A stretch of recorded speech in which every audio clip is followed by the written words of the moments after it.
بسم اللہ الرحمن الرحیم الحمد للہ رب العالمین والصلاة والسلام علی سید الانبیاء والمرسلین وعلی آلہ واصحابہ اجمعین اما بعد فعن ابن عباس رضی اللہ تعالیٰ عنہ قال قال رسول اللہ صلی اللہ علیہ وسلم ما من ایام العمل الصالح احب الی اللہ فیہن من هذه الايام العشر فقالوا یا رسول اللہ ولا الجہاد فی سبیل اللہ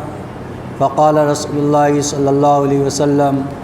ولا الجہاد فی سبیل اللہ الا رجل خرج بنفسه وماله فلم يرجع بذلك من شيء او كما قال رسول اللہ صلی اللہ علیہ وسلم۔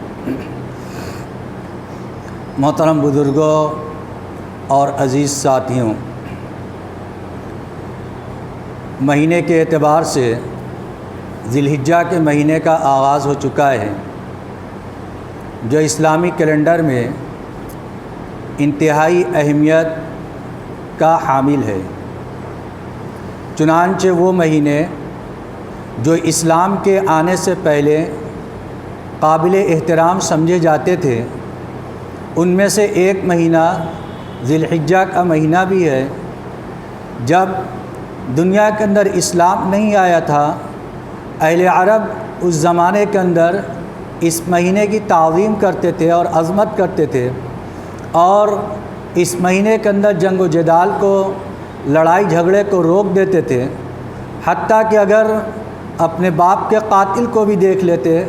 تب بھی اس کو درگزر کر دیتے تھے، اس سے تعرض نہیں کرتے تھے۔ یہ مہینہ ہمیشہ سے انتہائی عظمت والا اور قابل احترام رہا ہے۔ قرآن پاک کے اندر اللہ رب العزت نے ارشاد فرمایا منہا اربعۃ حرم، ان مہینوں میں سے 4 مہینے حرمت والے ہیں۔ ان 4 مہینوں میں سے ایک مہینہ ذی الحجہ کا مہینہ بھی ہے، جو مہینہ شروع ہو چکا ہے، اور اسلام کے اندر بھی اس کی اہمیت، اس کی عظمت اور اس کی حرمت کو باقی رکھا گیا ہے۔ اس وجہ سے یہ مہینہ مسلمانوں کے لیے بھی انتہائی احترام والا مہینہ ہے، اور اس مہینے کو احترام اور عظمت کی نگاہ سے مسلمان اس کو دیکھتے ہیں۔ اس مہینے کے اندر چند اعمال ہیں جو کیے جاتے ہیں۔ سب سے بڑا عمل جو اس مہینے کے اندر ہوتا ہے وہ بیت اللہ کے حج کے فریضے کی ادائیگی کا عمل ہوتا ہے، جس کی جانب نسبت کر کے ذو الحجہ یعنی حج والا مہینہ اس کو کہا جاتا ہے، کیونکہ اعمال حج انہی ایام کے اندر ادا کیے جاتے ہیں۔ 8 ذی الحجہ سے ان کی ابتدا ہوتی ہے، اس وجہ سے اس مہینے کا نام ہی ذو الحجہ یعنی حج والا مہینہ پڑ گیا، جس مہینے کے اندر حج کے اعمال کی ادائیگی ہوتی ہے۔ حج کے اعمال کی ادائیگی اللہ رب العزت کے نزدیک اس کی وجہ سے یعنی حج کی وجہ سے آدمی کا دین اور اسلام مکمل ہوتا ہے۔ قرآن پاک کے اندر اللہ رب العزت نے ارشاد فرمایا الیوم اکملت لکم دینکم واتممت علیکم نعمتی ورضیت لکم الاسلام دینا، کہ آج کے دن یعنی 9 ذی الحجہ کے دن جب کہ عرفات کے میدان میں حج کے عمل کی ادائیگی ہو رہی تھی، وقوف عرفہ کا عمل ہو رہا تھا، قرآن پاک کی یہ آیت نازل ہوئی، جس سے معلوم ہوتا ہے کہ حج کے اعمال کی ادائیگی کی وجہ سے دین کے اعمال کی تکمیل کا مژدہ سنایا گیا، اور یہ خوشخبری دی گئی کہ دین اسلام جو اللہ کی نعمت ہے وہ اس عمل کے ذریعے سے مکمل ہو گیا۔ چنانچہ مشہور واقعہ ہے کہ ایک یہودی حضرت عمر رضی اللہ تعالیٰ عنہ کی خدمت میں حاضر ہوا اور عرض کیا کہ میں قرآن پاک کی ایک آیت ایسی جانتا ہوں کہ اگر وہ آیت ہمارے اوپر نازل ہوتی تو ہم اس آیت کو عید کا دن منا لیتے، اور جس دن یہ آیت نازل ہوئی تھی اس دن ہم خوشی مناتے۔ حضرت عمر رضی اللہ تعالیٰ عنہ نے اس سے پوچھا وہ کون سی آیت ہے؟ اس نے اسی آیت کو پڑھا الیوم اکملت لکم دینکم، تو حضرت عمر رضی اللہ تعالیٰ عنہ نے ارشاد فرمایا مجھے خوب معلوم ہے یہ آیت کس وقت نازل ہوئی، کس جگہ نازل ہوئی۔ اللہ کے نبی صلی اللہ علیہ وسلم پر یہ آیت مقام عرفہ کے اندر نازل ہوئی، 9 ذی الحجہ کو نازل ہوئی، جمعہ کے دن نازل ہوئی، لہذا وہ دن ہمارے یہاں خود عید کا دن تھا۔ اس دن ہمارے یہاں 2 عیدیں جمع تھیں، ایک تو جمعہ کا دن مسلمانوں کے لیے عید کی حیثیت کو رکھتا ہے، اور دوسرے عرفہ کا دن کہ اس دن اللہ رب العزت کی جانب سے عام طور سے حجاج کرام کے گناہوں کے معافی کا اعلان کیا جاتا ہے، جس کی بنیاد پر وہ دن بھی عید کا دن شمار کیا جاتا ہے۔ لہذا وہ دن ہمارے یہاں 2 عیدیں جمع تھیں، اور ہم وہ دن ہر سال خوشی کے طور پر مناتے ہیں، اور اس دن ہمارے یہاں خاص اعمال کی ترتیب دی جاتی ہے۔ تو یہ ایام شروع ہو چکے ہیں۔ جب آدمی ذی الحجہ کے مہینے کے چاند کو دیکھ لیتا ہے تو اس کے دل کے اندر ایک طرح کی خوشی نصیب ہوتی ہے۔ جو خوشی ہوتی ہے وہ اس عمل کی یادگار کی طور پر ہوتی ہے جو ان ایام کے اندر ادا کیا جاتا ہے، جس کو قربانی کہتے ہیں۔ ایک تو اس کے اندر حج کا عمل کیا جاتا ہے، دوسرے قربانی کا عمل کیا جاتا ہے، جو حضرت ابراہیم علیہ السلام کی یادگار کے طور پر یہ امت مناتی ہے، اور اس عمل کی وجہ سے بھی یہ ایام انتہائی اہمیت اور عظمت کے حامل ہیں۔ اس کے علاوہ بھی کچھ احکامات ایسے ہیں جو ان 10 دنوں کے اندر کرنے کے ہیں۔ عام طور سے ان 10 دنوں کی اہمیت اور ان 10 دنوں کی عظمت معاشرے کے اندر نہیں ہے، جس کی بنیاد پر اعمال کی جانب رغبت جیسی ان 10 دنوں کے اندر ہونی چاہیے وہ چیز نہیں ہوتی۔ حالانکہ کتابوں سے یہ بات ثابت ہوتی ہے، ملا علی قاری رحمۃ اللہ علیہ نے اپنی کتاب کے اندر لکھا، اور بعض دوسرے علماء نے بھی، کہ جیسے رمضان کے مہینوں کے اندر شب قدر کی رات انتہائی اہمیت والی رات ہے، انتہائی عظمت والی رات ہے، چاہے جیسا بھی مسلمان ہو وہ یہ سوچتا ہے کہ میں آخر کی 10 راتوں کے اندر کسی طرح بھی اللہ کی عبادت کے اندر اس کو گزار دوں، اور اس عبادت کے اوپر اس کو خوشی ہوتی ہے۔ اسی طریقے سے دنوں کے اندر فرماتے ہیں کہ ذی الحجہ کے 10 دن کی وہ اہمیت اور وہ عظمت ہے جو اہمیت اور عظمت رمضان کے مہینے کے اندر آخر رمضان کی 10 راتوں کی ہے۔ اللہ رب العزت ان اعمال کی اہمیت اور عظمت کو حدیث کے اندر ذکر فرما رہے ہیں۔ اللہ کے نبی صلی اللہ علیہ وسلم نے احادیث کے اندر ذکر فرمایا کہ ان ایام کے اندر، یعنی ان 10 ایام کے اندر عمل کون کون سا کرنے کا ہے۔ خاص طور سے روزے کا عمل یہ ان دنوں کے اندر بہت زیادہ محبوب ہے۔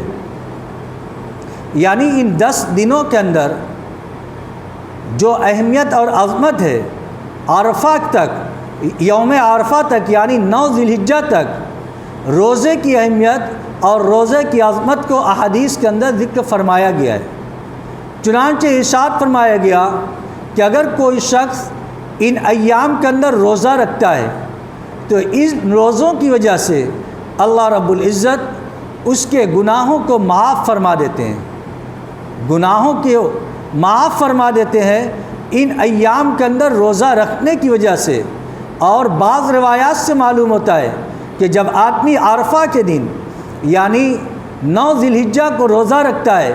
تو 9 ذی الحجہ کو روزہ رکھنے کی وجہ سے 1 سال گزشتہ اور 1 سال آئندہ اس کے گناہ کو معاف کر دیا جاتا ہے۔ اسی طریقے سے بعض روایات سے معلوم ہوتا ہے کہ جو شخص روزہ رکھتا ہے تو 1 دن کا روزہ 1 سال کے روزے کے برابر ہوتا ہے۔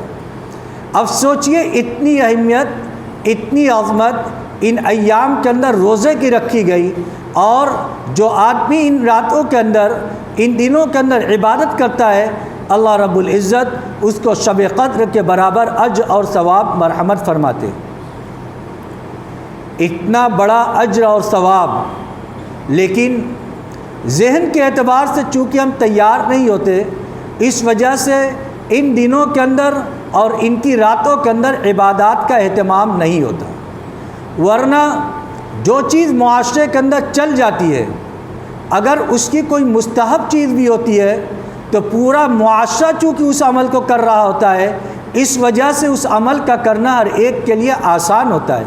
اور اگر کوئی نہیں کرتا تو فوراً کرنے والا اس کے اوپر نکیر کرتا ہے کہ یہ کام تم کر رہے ہو۔ مثلا حدیث کے اندر آتا ہے اذا رأى ہلال ذی الحجۃ منکم، جب کوئی شخص تم میں سے ذی الحجہ کے چاند کو دیکھ لے، واراد ان یضحی، اور اس کا ارادہ یہ ہو کہ وہ قربانی کرے، فلا یأخذ من شعرہ ولا من اظفارہ شیئا، تو چاہیے کہ وہ اپنے ناخن اور اپنے بال کو نہ تراشے۔ علماء کرام نے اس حدیث کی بنیاد پر یہ مسئلہ نکالا ہے کہ جب ذی الحجہ کا چاند ہو جائے اور آدمی کا ارادہ قربانی کا ہو تو ایسے شخص کے لیے مستحب ہے، مستحب عمل یہ ہے کہ وہ اپنے بال کو حجامت نہ بنائیں، اسی طریقے سے ناخن کو نہ تراشیں۔ اس عمل کو علماء کرام نے کتابوں کے اندر استحباب کا درجہ دیا ہے کہ یہ عمل مستحب ہے، لیکن جب ایک پوری قوم اور پورا معاشرہ اس عمل کو کر رہا ہے، اگر کوئی شخص ذی الحجہ کا چاند نکلنے کے بعد 1-2 دن کے بعد وہ ناخن کاٹنے لگے تو خود اس گھر کے اندر موجود چھوٹا بچہ بھی کہے گا کہ ابھی قربانی تو ہوئی نہیں ہے، ذی الحجہ کا چاند ہو چکا ہے، بال کیوں بنا رہے ہیں، ناخن کیوں کاٹ رہے ہیں۔ جب ایک ماحول بن گیا معاشرے کے اندر تو استحباب کے عمل کی یہ اہمیت رہی کہ اگر کوئی شخص اس عمل کے خلاف عمل کر رہا ہے تو ایک چھوٹا بھی اس کے اوپر نکیر کر رہا ہے، اور کوئی بڑا دیکھتا ہے تو وہ اس کو یاد دلاتا ہے کہ چاند ہو چکا ہے، اب ناخن اور بال کو نہیں بنانا ہے۔ حالانکہ علماء کرام نے اس عمل کو استحباب کا درجہ دیا ہے کہ یہ عمل کرنا مستحب ہے۔ اس کے بالمقابل یوم عرفہ یعنی 9 ذی الحجہ کو روزہ رکھنا، حدیث کے اندر یہ ذکر فرمایا گیا ہے کہ یہ عمل سنت ہے، باقی ایام کے اندر روزہ رکھنا مستحب ہے، آدمی کو رکھنا چاہیے، اچھا عمل ہے، فضیلت ثابت ہوتی ہے، ایک روزہ رکھنے کی وجہ سے اس کے گناہوں کے معافی کا اعلان کیا جاتا ہے۔ لیکن خاص طور سے 9 ذی الحجہ عرفہ کے دن کا روزہ رکھنا سنت ہے۔ علماء کرام نے کتابوں کے اندر کچھ روزوں کو مسنون شمار فرمایا ہے، مثلا سمار کے دن کا روزہ رکھنا یہ سنت ہے، جمعرات کو دن کا روزہ رکھنا یہ سنت ہے، اسی طریقے سے عاشورہ کے دن روزہ رکھنا یہ سنت ہے،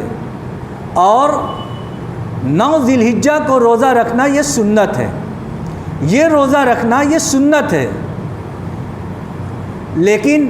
چونکہ عام طور سے معاشرے کے اندر 9 ذی الحجہ کو روزہ رکھنے کا رواج نہیں ہے، جس کی بنیاد پر 9 ذی الحجہ کے روزہ رکھنا آدمی کے لیے مشکل ہوتا ہے، اور اس دن آدمی ان روزہ کو رکھنے کا اہتمام نہیں کرتا جبکہ وہ سنت ہے۔ اس کے بالمقابل استحباب کے اوپر اگر عمل ہو گیا تو اس پر پورا معاشرہ عمل کر رہا ہے، اگر کوئی اس کے خلاف عمل کرتا ہے تو آدمی یہ کہتا ہے کہ یہ تم غلط کر رہے ہو۔ اسی طریقے سے 15ویں شعبان کو روزہ رکھنا یہ مستحب ہے۔ عام طور سے پورے معاشرے کے اندر یہ عمل پایا جاتا ہے کہ عام طور سے آدمی رات میں شب بیداری کرتا ہے، جاگتا ہے، سحری کھاتا ہے، اگلے دن روزے کی حالت کے اندر ہوتا ہے، کیونکہ اللہ کے نبی صلی اللہ علیہ وسلم کو یہ عمل محبوب تھا۔ پورا معاشرہ رکھتا ہے تو عام طور سے اس عمل کا کرنا لوگوں کے لیے آسان ہوتا ہے۔ اس کے بالمقابل 9 ذی الحجہ کا روزہ یہ سنت ہے، اللہ کے نبی صلی اللہ علیہ وسلم کا معمول رہا ہے، لیکن اس کے باوجود ہمارے لیے وہ عمل کرنا مشکل ہو رہا ہے۔ اس لیے ہمیں یہ سمجھنا چاہیے کہ شریعت نے جس چیز کو جو درجہ دیا ہے اس کو اس درجے پر رکھیں، اور جو چیز مسنون ہو، سنت کو اپنی زندگی کے اندر اپنانے کا اہتمام کرنا چاہیے۔ خاص طور سے روزے وغیرہ کے اندر یہ سوچ کر عمل کو ترک کر دینا کہ یہ سنت ہی تو ہے، یہ انتہائی خطرناک جملہ ہے۔ اس کے ذریعے سے آدمی سنت کو ہلکا سمجھ رہا ہے اور اس کی بنیاد پر وہ اپنے ایمان کے بارے میں مشکوک ہو جائے گا، کیونکہ اس شخص نے سنت کے عمل کو ہلکا سمجھا۔ ایک یہ کہ سنت پر عمل نہ کرے، اور دوسرے یہ کہ سنت پر عمل نہ کرے لیکن اس کو ہلکا سمجھے اور کہے کہ یہ سنت ہی تو ہے، گویا کہ استخفاف پایا جا رہا ہے، یہ عمل ایمان کے متصادم ہو جاتا ہے، لہذا اس عمل سے اجتناب کرنا چاہیے۔ تو جو اعمال ہماری جانب متوجہ ہوتے ہیں چاند کے دیکھنے کے بعد، ایک عمل تو یہ ہے کہ اگر آدمی کا قربانی کرنے کا ارادہ ہے اور اس نے چاند کو دیکھ لیا تو اس کو چاہیے کہ اپنی حجامت اور اپنے ناخن کو ان دنوں کے اندر نہ بنائے جب تک کہ اس کی قربانی نہ ہو جائے۔ اس وقت تک اس کے لیے بہتر یہ ہے کہ وہ اس عمل کو اختیار نہ کرے۔ علماء کرام نے اس کی مختلف مصلحتیں لکھی ہیں، ان میں سے ایک مصلحت یہ بھی لکھی ہے کہ چونکہ ان دنوں کے اندر یعنی ذی الحجہ کے ایام کے اندر حج جیسے عظیم عمل کو ادا کیا جاتا ہے، اور حجاج کرام ان دنوں کے اندر حالت احرام کے اندر ہوتے ہیں، اور حالت احرام کے اندر ان کو حجامت بنانے سے منع کر دیا جاتا ہے۔ اس وجہ سے ہم حج کے عمل کے اندر اگرچہ شریک نہیں ہیں لیکن تھوڑی بہت مشابہت ان سے اختیار کر لی جائے، اور وہ اختیار اسی صورت میں ہو سکتی ہے کہ ہم اپنے مقام پر رہتے ہوئے کم از کم ان کی یہ مشابہت اختیار کر لیں کہ ہم ان ایام کے اندر اپنی حجامت اور اپنے ناخن کو نہیں بنائیں گے۔ دوسرا عمل جو روزے کا عمل ہے، اگر اللہ ہمت دے، توفیق دے، زیادہ سے زیادہ روزہ رکھنے کا اہتمام کرے۔ اگر ان ایام کے اندر ہم نے روزہ نہیں رکھا تو کم از کم 9 ذی الحجہ کو روزہ رکھنے کا اہتمام کرنا چاہیے، کیونکہ یہ عمل سنت ہے اور اس عمل کے ذریعے سے اللہ رب العزت کی رضا نصیب ہوگی۔ اور تیسرا عمل جو ان ایام کے اندر آتا ہے وہ ایام تشریق ہے، یعنی ان عمل کے اندر تشریق زیادہ سے زیادہ آدمی تکبیر تشریق پڑھتا رہے، اللہ اکبر اللہ اکبر لا الہ الا اللہ واللہ اکبر اللہ اکبر وللہ الحمد، یہ تکبیر تشریق کہلاتی ہے۔ عام حالات کے اندر بھی پڑھنا یہ مستحب ہے، بہتر ہے، آدمی چلتے پھرتے اٹھتے بیٹھتے اس عمل کو جاری رکھے۔ لیکن 9 ذی الحجہ سے ایام تشریق شروع ہو جاتے ہیں جن کو ہر نماز کے بعد پڑھنا واجب ہے، اور ہر فرض نماز کے بعد اس کو پڑھنا پڑے گا۔ فجر کی نماز سے لے کر 13 تاریخ کی عصر کے وقت تک اس عمل کو کرنا ہے۔ اگر جماعت کی نماز کے اندر ہم شریک ہیں تو امام جب سلام پھیر لیں تو اس کے بعد امام کی تکبیر تشریق کہنے کا انتظار نہیں کرنا ہے، بلکہ تکبیر تشریق خود شروع کر دے۔ ہر ایک اپنی تکبیر تشریق الگ الگ کہے گا، کسی کے ساتھ ملا کر نہیں کہے گا۔ کسی کی رکعت چھوٹ جائے، مسبوق ہو جائے تو جب سلام پھیر لے تو اس سلام کے پھیرنے کے بعد تکبیر تشریق کہے گا، یہ اس کے ذمہ واجب ہے۔ اسی طریقے سے مستورات یعنی عورتیں جو گھروں کے اندر نماز پڑھتی ہیں ان کے ذمے بھی تکبیر تشریق واجب ہے، لیکن وہ بلند آواز سے نہیں کہیں گی بلکہ آہستہ آواز سے کہیں گی، اور مرد حضرات مسجد کے اندر بلند آواز سے تکبیر تشریق کہیں گے۔ تکبیر تشریق کیا ہے؟ اللہ اکبر اللہ اکبر، اللہ سب سے بڑا ہے، اللہ سب سے بڑا ہے، لا الہ الا اللہ، کوئی معبود نہیں سوائے اللہ کے۔ یعنی اس کے اندر آدمی خدا کی بڑائی، اللہ کی الوہیت کا اقرار کرتا ہے، بار بار زبان سے اقرار کرتا ہے، ہر عمل کے کرتے وقت اقرار کرتا ہے کہ ہم نے جو نماز پڑھی ہے، ہم نے جو قربانی کا عمل کیا ہے، یا ہم کوئی اور کار خیر کر رہے ہیں، اس کے اندر ہماری کوئی بڑائی نہیں، یہ محض اللہ کی توفیق سے عمل ہوا ہے۔ اس پر آدمی اللہ کی تعریف کر رہا ہے، اللہ کی حمد کر رہا ہے، تاکہ اپنی بڑائی دل سے نکلے اور اللہ کی ربوبیت، اللہ کی عظمت، اللہ کی کبریائی کا یقین اس کے دل کے اندر پیدا ہو۔ اس کے علاوہ جو عمل کیا جاتا ہے وہ قربانی کا عمل کیا جاتا ہے۔ اب قربانی کے عمل کی حیثیت کیا ہے، کن کے اوپر واجب ہے اور کیسے طریقے سے قربانی کرنی چاہیے، انشاءاللہ اس کے متعلق اگلے ہفتے ذکر کیا جائے گا۔ اللہ رب العزت ہم سب کو ان اعمال پر عمل کرنے کی توفیق عطا فرمائے۔ وآخر دعوانا الحمد للہ رب العالمین۔